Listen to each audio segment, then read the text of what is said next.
Hi everyone and welcome to Priority Holder, and today we'll be playing Mono Green +1/+1 counter enchantments in the Explore format. That's quite the mouthful. Me asking yourself, why would we play that? Well, you may have noticed by now, but I like playing enchantment aggro decks, and as I've been poring over the cards, I realized there's a sub-theme emerging among many of the enchantments of placing +1/+1 counters. And so delved into it more and realized there was enough to really make a core where you have those overlapping synergies of enchantments and +1/+1 counters. So the most important and most powerful of all of them is Hardened Scales. It's the 1 mana green enchantment that whenever you place a 1/1 counter, it gives you an extra one for free. Okay, so that's the most powerful card in the deck. We also have sweet things like Generous Visitor that when we cast an enchantment spell, lets us place a 1/1 counter on a creature. And so that's, you could sort of see how this starts emerging. We have Kami of Transience, same ability when we cast an enchantment spell, puts a counter on it. It also has a recursion ability. Ranger class, which is not only independently powerful, but the second level puts 1/1 counters. Okay, so likewise, we have Teachings of the Kirin. It makes a spirit, places a counter, and then the creature it flips into can either create spirits or place more counters. And we have Weeper of Harmony, which itself doesn't place counters, but it boosts our enchantment creatures. Not that we have a lot of them in this deck, but it also lets us copy triggered or activated abilities from enchantments we control. So that can let us get extra wolves off Ranger class or extra counters off Teaching of the Kirin, things like that. So it does a lot of work while itself being an enchantment. We also have a mixture of things at the top end. 2, Jugan defends the temple, creates basically a Llanowar elf, and then spreads out some counters and turns into a powerful creature. First Iroan games, creates a creature, dumps 3 1/1 counters on something, and it does some more stuff. And also 2 copies of Setessan Champion. This is another powerhouse in the deck that whenever an enchantment enters the battlefield under our control, we put a 1/1 counter on Setessan Champion and draw a card. So it grows really fast, it draws us cards, and it picks up counters to synergize with everything else. You may be noticing a lot of 2-ofs and stuff. I was having a hard time deciding how to build it, and have been taxed on wild cards from all these crazy decks. I mean, I craft Teachings of the Kirin so you don't have to, or so that you want to. It just depends. So that's why we have some weird splits in here. I wasn't really sure if Jugan defends the temple or first our own games would be better, so split them. Same with Kami of Transience and Setessan Champion. So there's a lot of flexibility. I'd say the worst card in the deck is Roaring Earth. It's there just to sort of increase the enchantment count, and it can be like a hasty creature or a source of counters, but it would be much better off if it was replaced. And so I have a very simple mana base, Snowlands to support Blizzard Brawl, Jegantha Companion, though it is important to note that playing Jegantha excludes us from playing stuff like Turn Timber Symbiosis, so that is a trade-off. I was considering, instead of Blizzard Brawls, playing Warbriar Blessing to go with the enchantment theme. And anyway, I went for the more efficient one, but there is an argument to be using these to increase our enchantment density. In the sideboard are some other cards I was considering. The most notable green enchantment +1/+1 counter card that we are not including is Fight Rigging. Maybe it's still good enough, but I just don't think it's going to shine as much in this deck that doesn't have like the big whammies to tuck under it for the hideaway. Maybe the consistent counters is worth it, but it just didn't seem like quite the right fit. So anyway, that's what we're working with. +1/+1 counters with our green enchantments. All right, let's jump into some games. All right, so that's a pretty bad hand. Mulligan. This looks much better. I'm waiting for our opponent to decide what they're doing. But it's pretty easy just to put a land back here. We could operate on pretty well on 2 lands with what we have. And This is honestly a pretty exciting hand. Go ahead and leave with our creature, Generous Visitor, and see what we can do. Alright, so got a free turn. This drawing Hardened Scales here, my goodness. This is why we play this deck. Yes, so 2 scales already on the battlefield, attacking them for 4 on turn 2, and 2 more enchantments at the ready. Okay, so we're feeling pretty great. Would love to have the other Generous Visitor down, but can't have it all. So go ahead and throw down Teachings of the Kirin. That adds counters and gets us another creature out there as a backup. But yeah, attack. I mean, opponents starting their turn 3 at 9 life. We are just annihilating them. So we're waiting to see some sort of removal or bounce. Babel the Mirror Breaker means it's essentially game over this turn. So to diversify threats, we put it on our token, throw a Ranger class. You know, I mean, it's just an absolute massacre at this point. And it's over. So yeah, that was just a filthy beatdown. I mean, what was that, a concession on our turn 4? So, like I said, that's why we play this deck. Alright, not the best hand. It's sort of clunky. We have Roaring Earth. Okay, Elvish Mystic. The black-green Shockland. Okay, so Ranger class is an excellent draw here. Exactly the kind of thing we're looking for. Alright, Shakedown Heavy. Now we know that they're on fight rigging. So we're already facing a 6-power creature on our turn 3. But we have Setessan Champion. So this is a shields down moment. Like, they could just remove the champion and then we're in pretty big trouble. Opponent just thought seizes us.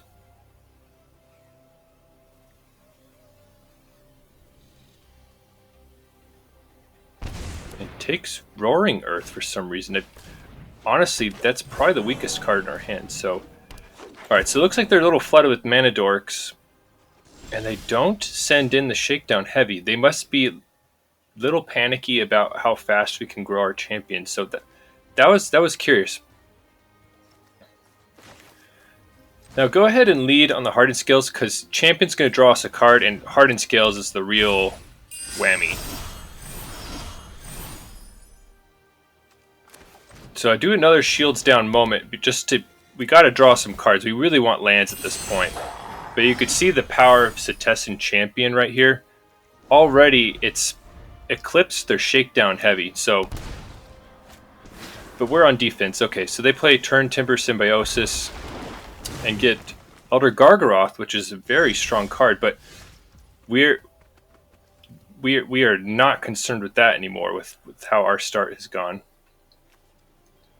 Okay, so trying desperately to draw another land just to keep progressing.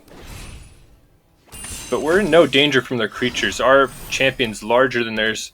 And at this point we could play the Visitor, but I think it's a lot better to keep up Snakeskin Veil for any... I'm not sure what kind of removal their deck plays. They maybe really don't play it. They're just trying to outgrow everyone. So Great Henge is a problem because that can allow them to keep up with our card draw. And so then they drop another Shakedown Heavy.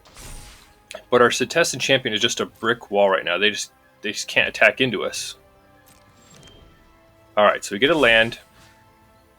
We get to place some counters.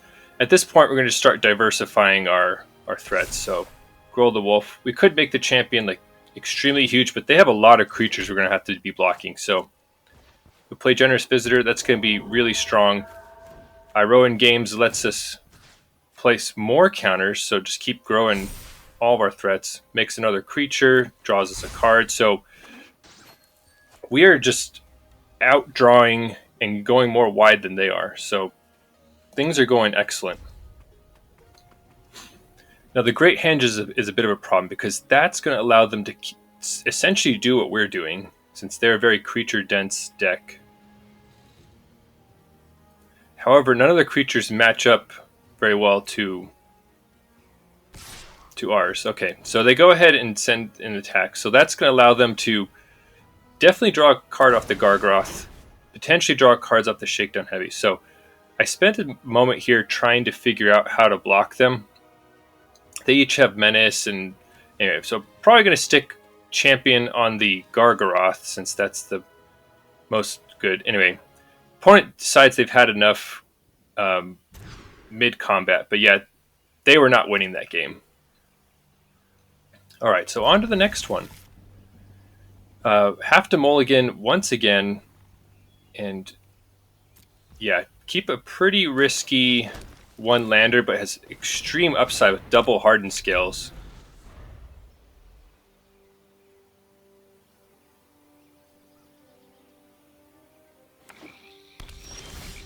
Okay, still no land, but we're not out of it yet. With double Hardened Scales out there, we could go off pretty quickly. So,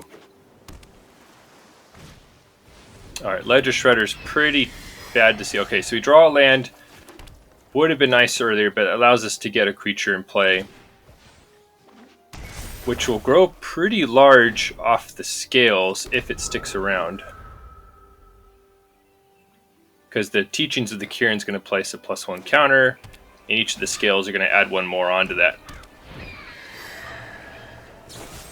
Alright, and that's incredibly bad for us. So, not, double Ledger Shredder trigger takes out our creature so we don't get any counters. So, missing that land drop is going pretty horrible for us. If we could have had just a second creature in play right now, we'd be feeling a lot better. But it already looks like it's slipping away a bit.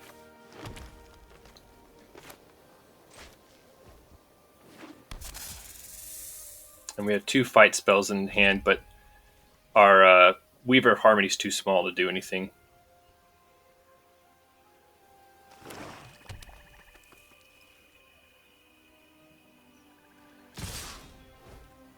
Okay, so they attack us with the double Shredders. But things are looking pretty bleak right now for us. Alright, Kalitas is a huge problem. Okay, so we get the Teachings of the Kirin. So having to mulligan and not drawing a land was pretty tough. Just having a second creature out there would have completely changed this game. We could have been using these fight spells in hand to take them down. But as of right now, it's really bad news. Now I'm considering firing them both off to take down Kalitas, but that's just not very great. We could put Jegantha in hand, so I ultimately decided just to put Jegantha in hand, but we're in a pretty bad situation right here.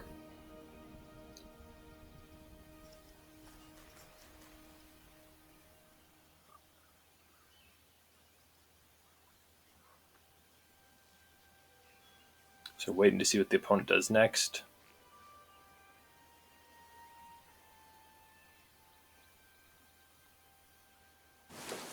Suspense is building.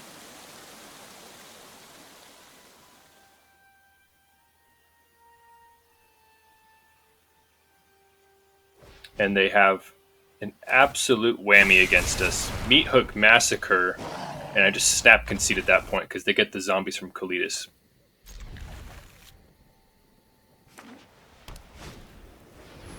Alright, so another somewhat clunky hand.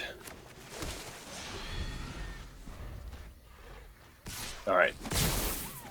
Little worrisome that we're facing just a dreaded, super strong Angel start. Turn 2 Bishop of Wings is a problem. Our removal spell relies on having a large creature to deal with it, so we just gotta try and execute our game plan as best we can, but it's already looking bad. If it's a Righteous Valkyrie or Resplendent Angel. Yeah, so I don't concede yet, but it's already game over because they get the Angel, they get another 4 light. That's just too much. So this, we're losing fast and we're winning fast with this deck.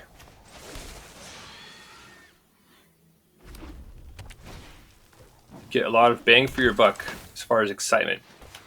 Alright, so Burning Tree into Burning Tree, that's never great.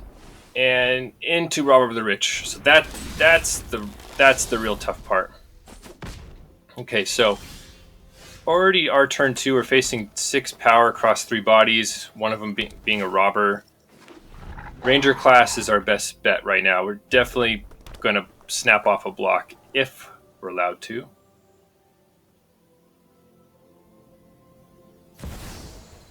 Okay, so Chandra dressed to kill. That's going to be a problem because that's going to get our opponent some card advantage. Alright, so thankfully it did not have a removal spell for our creatures, so we can block down the Rob of the Rich. But we're in trouble. Not out of it, but we're in trouble. Facing a Planeswalker and multiple creatures already. But another Ranger class is what the Doctor ordered. And notably, we have Snakeskin Veil up.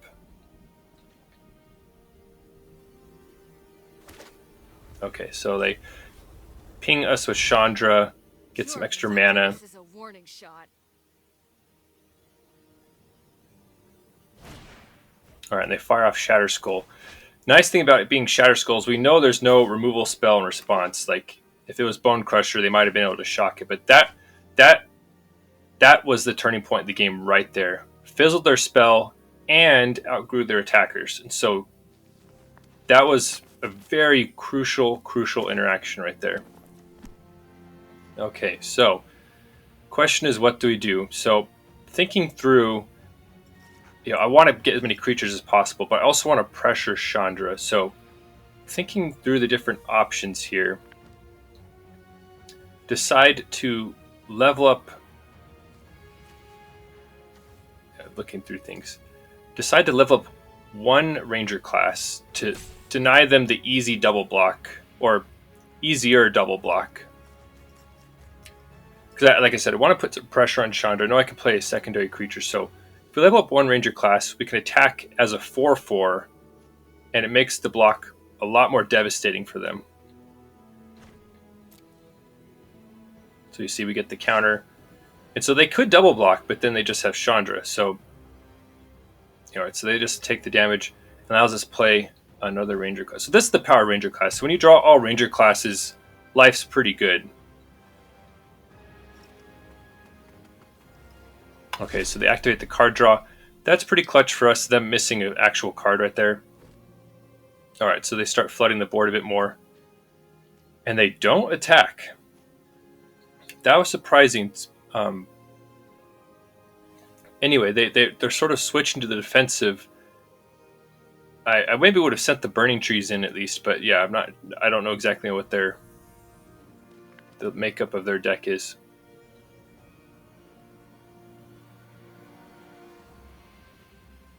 So at this point, go ahead and send the largest creature at Chandra,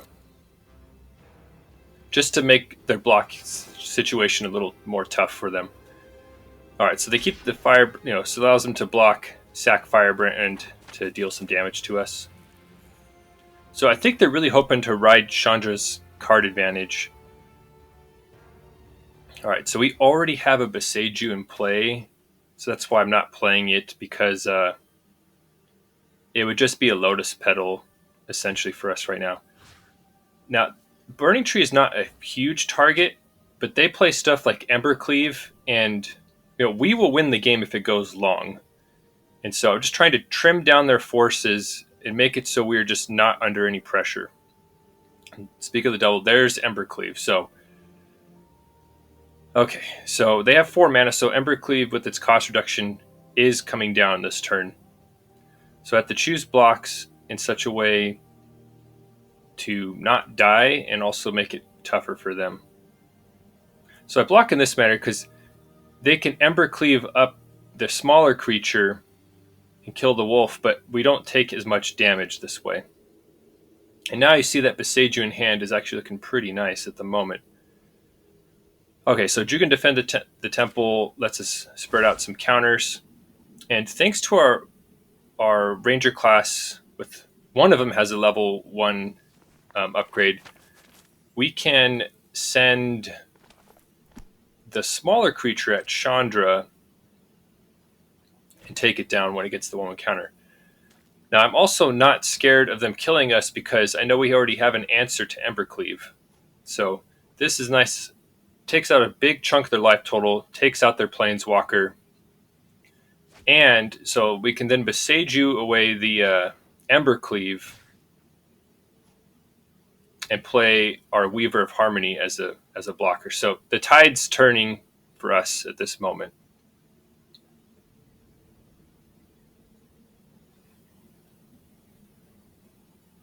Okay, yeah. So it looks like, do I play Weaver or do I just okay? So yeah. So in the philosophy of just making them have as few options and as little firepower as possible. Like if they draw like a Torbrand or something, we could die there. So opt to just kill their creature. Okay, so they go Burning Tree into Annex, hit us for 1. But we're doing pretty great right here. So Jugan defend the Temple, flip, so that's another creature. And go ahead and just attack with a single creature, but it's threatening them quite a bit right now. Okay, so they take the damage, go down to 7. And go ahead and play Weaver of Harmony. Now, I am contemplating channeling the Burning Earth, but it's just the mana's not quite working out. We do have a mana dork out there, but ultimately decide just to pour the mana into counters on our Weaver of Harmony. So we just have just a lot of toughness to throw in the way of their attacks. So an Embercleave right here could be pretty bad for us and kill us. But I try and block in the most optimal way to just kill their creatures. And okay, so they don't have it and we win. Okay, well that was mono green +1/+1 counter enchantments. And as you could tell, this deck is just fast and furious. It either wins fast or loses fast in some of those situations. Though it did have some grinding power in some matchups. Yeah, but I like the deck. I mean, when you have the early Generous Visitor, Hardened Scales, any of our good follow-ups 2 mana, then the deck looks really strong and sometimes unbeatable. So that feels pretty good. Never even got to try Kami of Transience. Honestly, I think these should be cut and just put 2 more Setessan Champions in there. That's just, you saw what it did in the fight rigging game. I mean, wow, that card is really strong. And Roaring Earth, it's just never seemed good. Never wanted to have it. That should be replaced with something else. It might be worth experiencing with some of these other things like Destiny Spinner to give us some action against control and some inevitability with its activated ability. Maybe try some Warbriar Blessings. Anyway, so there's some options, but I think there's something here, and this is the kind of deck that'll just get better over time as we have better options. You don't have to play Roaring Earth. We can put stronger cards inside there. So, but yeah, let me know in the comments, what are your favorite green +1/+1 enchantment cards? And yeah, thank you for watching and have a wonderful day.